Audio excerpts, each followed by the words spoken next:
Hello, everybody. Good afternoon from Heritage Park here in Taylor, Michigan. First up, it will be Central Region champs from Illinois squaring off against the East Region champs from New Jersey.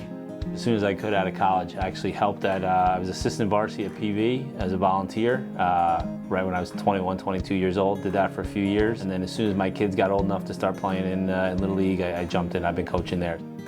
About 8 out of the 11 have been steady all the way through, and we've picked up other couple guys who have come and gone throughout the years. But yeah, vast majority of the team I've been going now for 7U, since 7U same group together. No, I wasn't aware of the program. And I feel like it's always so great too with the smaller towns because they do rally around a team. Hillsdale or Avon, Connecticut often are in sports like the underdogs in the state. And by clicked, I mean that the desire to want to be better, the desire to put the work in to get better, that was a choice that he made. Able to verbalize that, for something that he's passionate about is growth. How many times did you try out? Before I made it, 4 or 5. The end of Moneyball, or towards the end, he says, how can you not be romantic about baseball? So I believe that.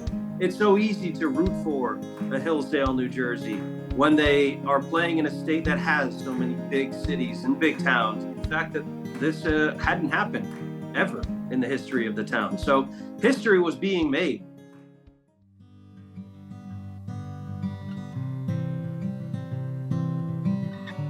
I have the original photographs, and the original photographs are notated.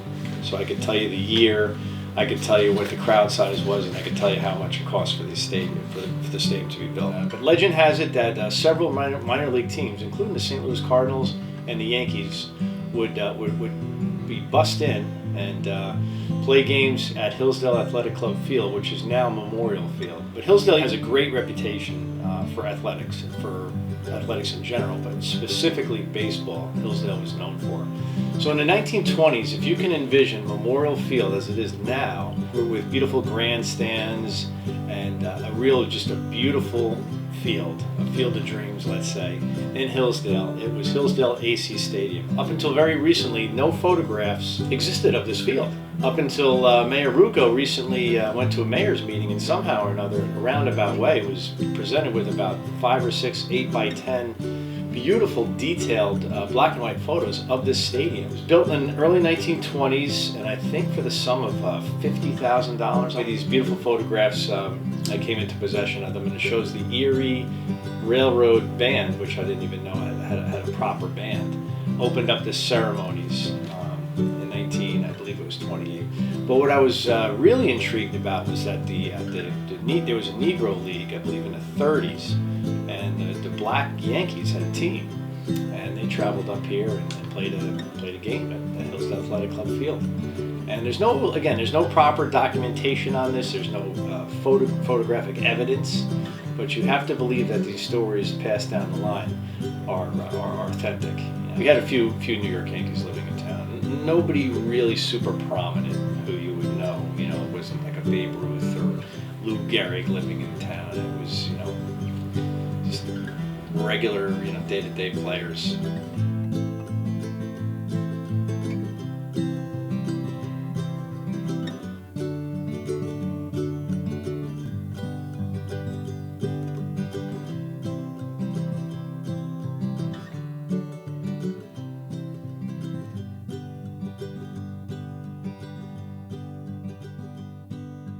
Have a horrible memory for specifics in the game. Joseph will bring things up. Blah, blah. No, yeah. 5 tournaments of about 4 games for tournament. Districts, sectionals, states, regionals, then the World Series. Districts was the fact that we were struggling a little bit in the beginning of the championship, but we made our way back.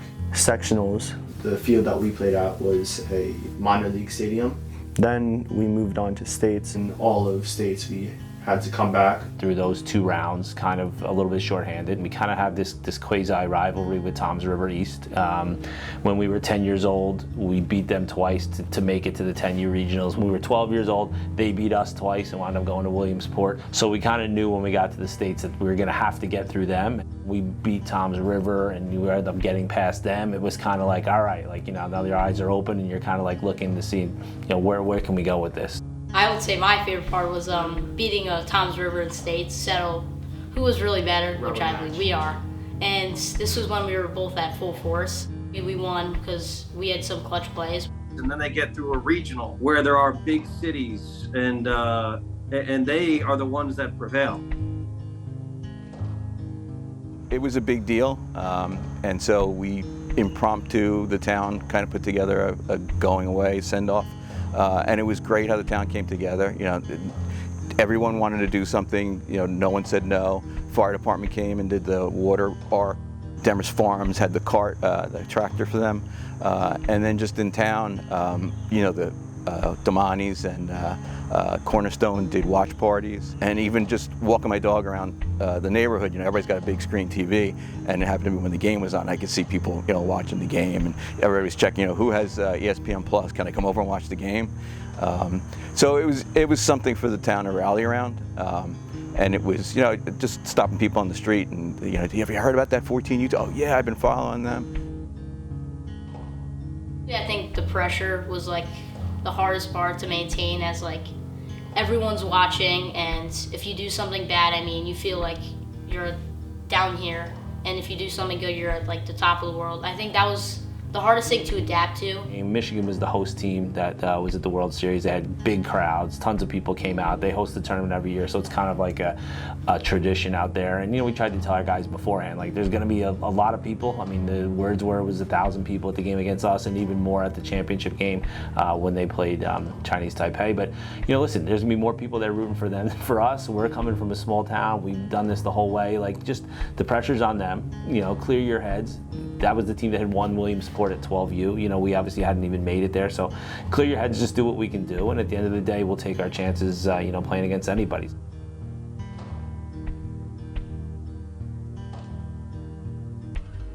First game was Illinois. Pretty good team. Playing the Central Region champs, final score was 4-2, but it doesn't tell the whole story of that game. Kirkby wanted to keep Max available for games later down the road. And clearly he had a lot of trust. And I know Ethan Ratu came into pitch in that game. Tommy Eichner threw a great 2 innings in relief. And then Drew Kirkby closed it out 3-0. And I believe it was Tommy Eichner who drove in the first run of the game. But what immediately, you know, stood out from that game was this is a team that plays great defense. They can pitch really well. They have depth pitching. And believe it or not, that's the first walk of the day issued by New Jersey pitchers. But I guess the only question mark was, can they find the timely hitting? It wasn't necessarily they couldn't find hitting, because they could hit. It was the timely hitting. It was moving runners over into scoring position and bringing them in, which is always that last and final step for teams to have success. But that was the only question mark I think any of us had, because we knew that New Jersey, if they could do that, would make some noise in the tournament. We all felt like just tense, and then like once we really started getting into like the groove and stuff, we just like relax. It's okay if we lose, whatever, and we just from there we just played, had fun. New Jersey wins it by a final score of 4-2, and they will advance into the winner's side of the bracket.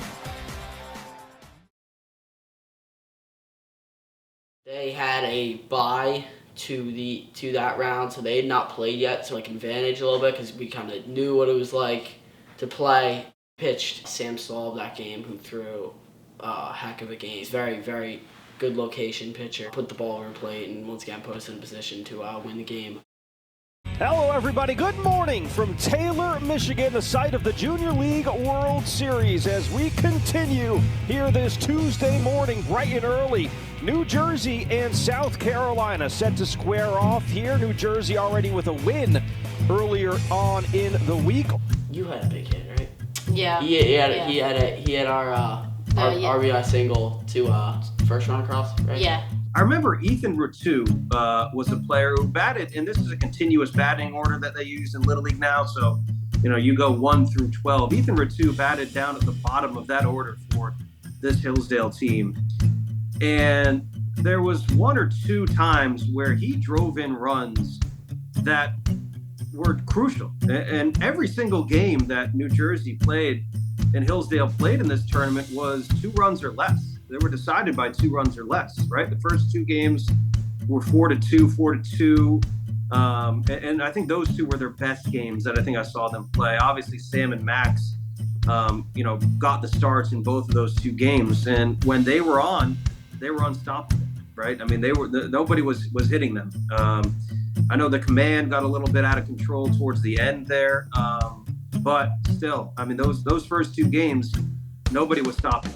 All the wins were just no one player doing a lot more than anyone else, all kind of just coming together and being good teams. I mean, I'm not sure the last time there was an East Region team that started 2-0 in the Junior League World Series, and I'd have to venture a guess that it hadn't happened in a while. The narrative is it's so tough to play baseball year-round in the Northeast because of the cold and the snow. And growing up here, I knew that firsthand. Like once the fall season came around, it was time to switch sports and you're playing soccer or football. As some of the other warmer weather regions, they may be baseball players and that's it. I always have a soft spot for those Northeast teams that, are just great athletes. Like that's what struck me about this team was how athletic they were. Fresh paint on the field for game 2 of 4 today between New Jersey and Taylor, Michigan. The host from District 5, Taylor North Little League. And what's on the line? Well, just a trip to the U.S. final game.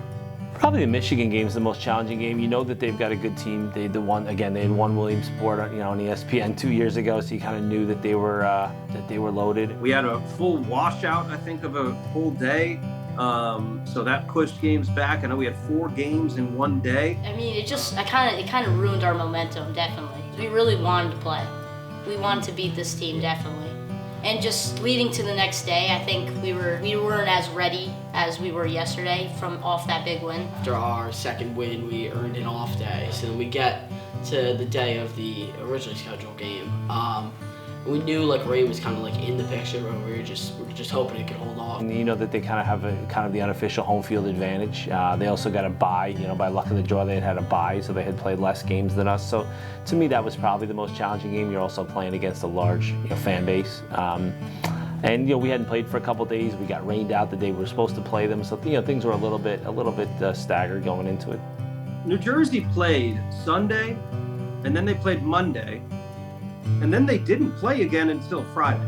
So they had a ton of rest and they were able to start the pitcher they wanted to start, which helped. But I feel like they were a little bit out of sync offensively in that game against Michigan. What I'll tell you about the atmosphere is it was an early game on Friday. The atmosphere for Michigan, which was so great, came, I believe, in their second game, maybe their first game. I know they played Hawaii earlier on in the tournament, and the atmosphere was tremendous. It was a little bit subdued, I think, in that earlier game on Friday, but it was still no doubt about it. It was a home field advantage for this Michigan team, and their manager, Chris Kirkby, came out in a mound visit and said as much. I mean, he said, these guys are playing at home. We're not going to be cheered for here, but that doesn't mean that we can't rely on ourselves. And that's, I feel like, what they did. They fought, and they gave it their all. There's no question about it. Play from ahead as much as you can. The first 2 games we were able to get out to 2-0, 3-0 leads, and then you're kind of you're holding on a little bit, but you're playing with the lead, you're playing with a little extra sense of confidence. If we could have gotten the lead in that Michigan game, instead, we were chasing them. But the Michigan game, I guess, just stands out that they were the team that wound up winning the American title. Here today, New Jersey playing their second game of the day against the Southeast Region champs. That same night, we had to play South Carolina again. As we lost before this morning, the momentum was, we were just dead. It was out of their control, obviously, but it didn't help that they had to play the doubleheader Friday. It just felt like they ran out of steam a little bit. They scored And from there, I think we were just like, yeah, we're done. This week with a single and double. And this one laced up the middle. That's going to plate the first run of the game. RBI base hit for Waylon Grillett, and it's 1-0 South Carolina. When we play doubleheaders, I'm sure it's like a lot of other teams. We'd rather play one game in a day, obviously. So I just feel like kind of just that mentality was not where it needed to be in order to play the second game to the best of our abilities. That when we scored that run, it was definitely a confidence booster, and we believed we were still in it. Jason Warmer, the batter, and he's swinging away. Ground ball towards second, could be two. It's going to score the first run of the game, and they will turn the 4-6-3 double play to put 2 outs on the board, but we're tied 1-1. Like close to the end of the game, we kept our momentum going, but we just couldn't score. Going into that inning, I knew like if we were gonna want to be able to at least tie the game, I know I was gonna have to get up. Waylon Grillett delivers the 3-1, and it's well high, gets to the backstop. Now trying to score is Sam Staub. Safe is the call. We've had a 5-pitch walk to get on first. My dad gave me a sign, like he pointed at me, which is like if you feel like you get a good jump and you get like a good lead, good jump, like go. He had stolen second earlier in the game. He's one of our better base runners, not necessarily faster, but definitely one of our better base runners. I think the fact that we hadn't been hitting as well. I'm thinking, it's going through my mind, is like if I keep him on first, we're basically going to need 2, maybe 3 hits to get him in, and really hits are at a premium right now. Didn't get a big enough primary lead. I was worried about not getting picked off. Like that's the first thing I thought when I got on base. It was like, God, I don't want to get picked off and make the last out because that'd be terrible. I wasn't thinking like I got to get a good jump and steal. I was thinking I can't get picked off, and it was a step late because I didn't get a big enough lead. Trying to secure the final out of the game. Now taken off to second base. He's out. The throw could not have been more perfect. Dalton Gravel throws out Drew Kirkby to end the game. We tried to play aggressive as often as we can. Bang, bang, play at second. Catcher made a great throw, and didn't work out. We weren't able to, and it just happened to land on Drew, and there's not much that we can do about that. Well, it's such a close play, right? And it came down to review. I think they reviewed it. I got to imagine that manager Chris Kirkby is going to challenge the call here, considering that's the final out of the game. You have to take chances. If you don't, you're kind of setting yourself up for failure here. He got a good jump, too. Drew Kirkby got a great jump. Watch where the ball's in the mitt. And it looked like the tag was on the foot. Out is the call. It is confirmed. South Carolina will face Michigan in the U.S. Championship game tomorrow night.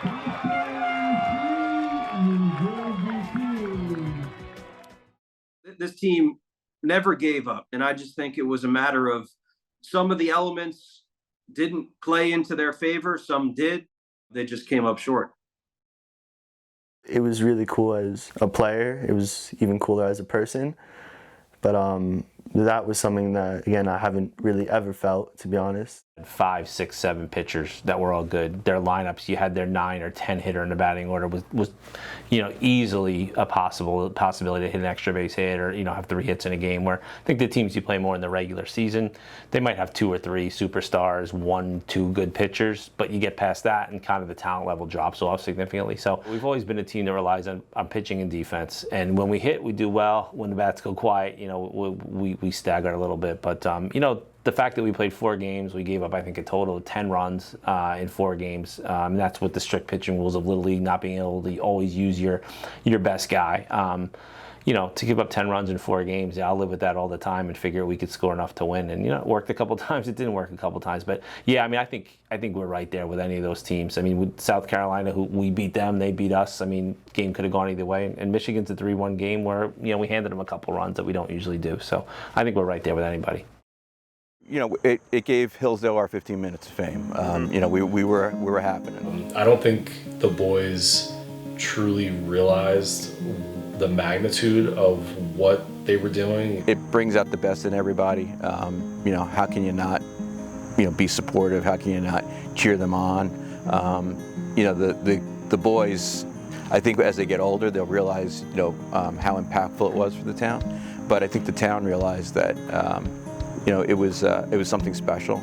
It doesn't come around all that often, and it's just it was a rallying, thing for everyone. And we were certainly aware that the folks back in Hillsdale, New Jersey, were watching this group and cheering them on, and we got that response, whether it be on social media or just hearing it through the grapevine. We knew that they were watching back home. I had people come up to me at the welcome home function that I had never met before, and they said, thank you, we really enjoyed watching the games. It brought the town together. I've lived here 35 years, and this was really cool. What a neat experience. So, the fact that we could give something back like that is just huge to me. That means a lot. There's a lot of pride in the Hillsdale program. I mean, you mentioned Tom Cora's name. I mean, he's a guy that I knew, that I've heard the name, and I knew his son and watched his son play in high school, and me having grown up and gone to Pascagoula Valley, you kind of know about the history. So you're really just trying to, we always tried to make our own mark in the history of the program, but also just represent the town as best we could.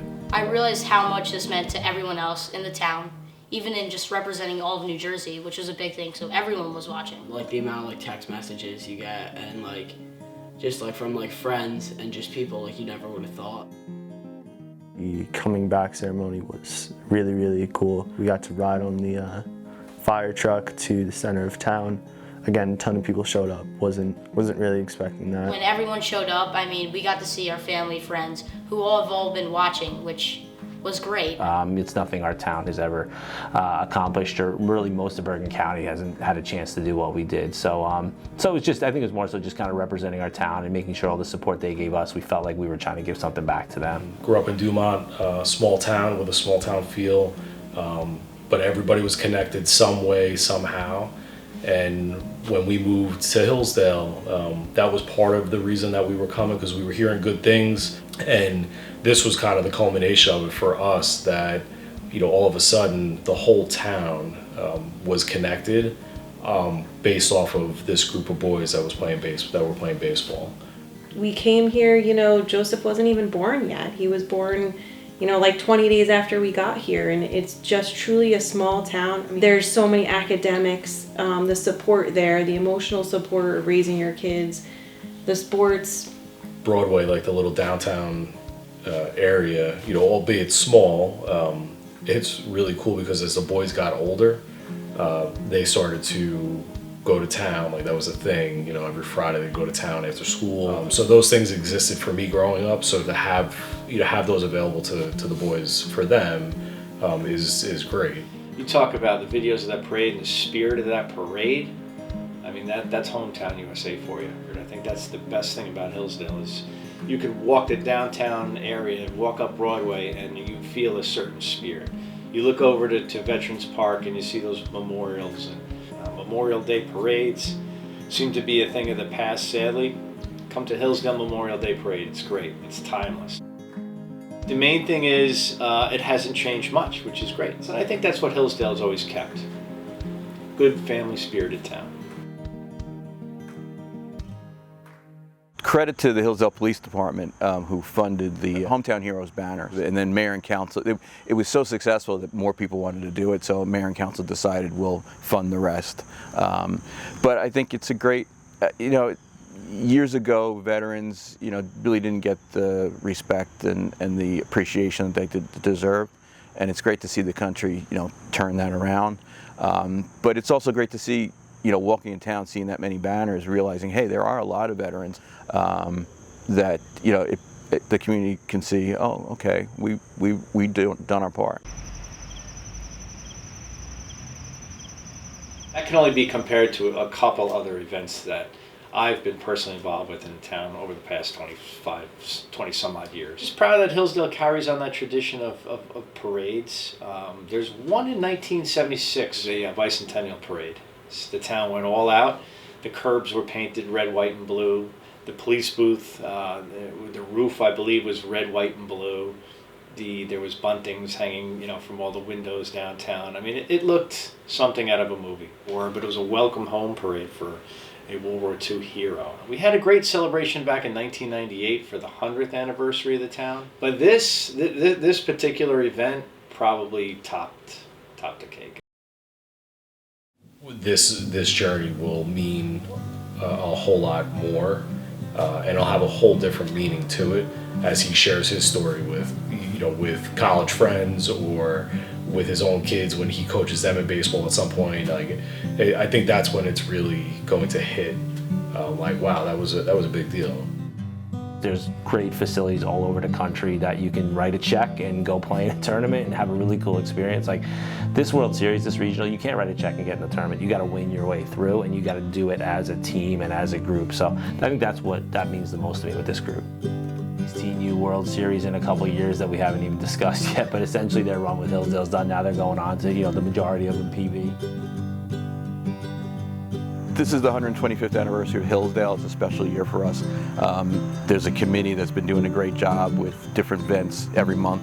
And one of the things that they're going to do is a time capsule. And I asked Chris Kirkby, the manager of the team, if maybe every player could take a ball and every player signs it, and we'll ask the 125th anniversary committee to put it in the time capsule. I think that's something pretty cool that like 50 years from now when they open that up to have that in there. No mistake that Hillsdale's a great town. It took great people to make it a great town. This town formed in 1898, became a borough in 1923. I think Hillsdale's doing a great time as far as keeping up and keeping the traditions. The town just can't pause in time. It has to move forward, it has to progress.